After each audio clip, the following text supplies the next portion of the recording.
SIR এর নির্ঘণ্ট সামনে আসতেই রাজ্যের যুযুধান দুই রাজনৈতিক দল বিজেপি এবং তৃণমূল তরজায় জড়িয়েছে। শুভেন্দু অধিকারী এবং কুণাল ঘোষ কে কি বললেন দেখব। বাংলায় কাল থেকেই এসআইআর একটু ঘোষণা হয়ে গেল একটু আগে যে কাল থেকেই। আমি প্রেস কনফারেন্স দেখছিলাম, সফলতার কথা। বিএলওরা তিনবার বাড়িতে যাবেন বলেছেন এবং এটা নতুন নয় বলেছেন, এর আগে একাধিকবার হয়েছে বলেছেন। শেষ হয়েছে 2002 এবং 2 থেকে 4, সেটাও বলেছেন।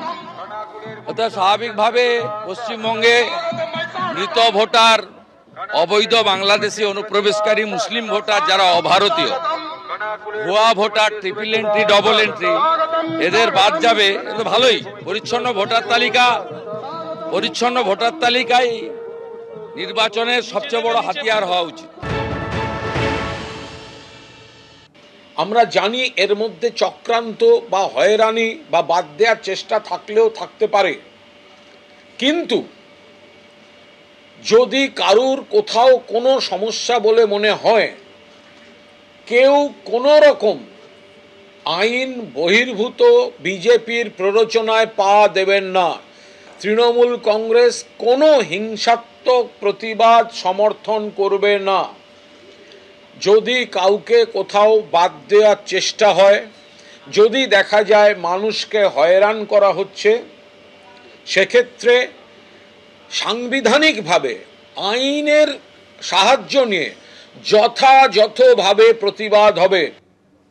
এই যে 12টি রাজ্যে আগামীকাল থেকে এসআইআর শুরু হতে চলেছে, সব থেকে বেশি নজর থাকবে এই রাজ্য অর্থাৎ পশ্চিমবঙ্গের দিকে। তার কারণ ধারাবাহিকভাবে এই রাজ্যে শোনা গিয়েছে হুমকি হুঁশিয়ারির সুর। আর এই পশ্চিমবঙ্গ নিয়ে আলাদাভাবে কি বললেন আজকে মুখ্য নির্বাচন কমিশনার, দেখুন।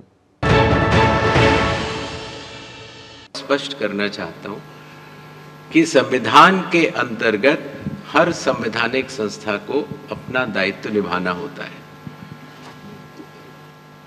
आर्टिकल 324 सब क्लॉज 6 के तहत मतदाता सूची तैयार करने के लिए या मतदान कराने के लिए जिन भी चुनावी कर्मियों की आवश्यकता चुनाव आयोग को होगी, वो राज्य सरकार मुहैया करा के डेपुटेशन पर देने के लिए बाध्य है।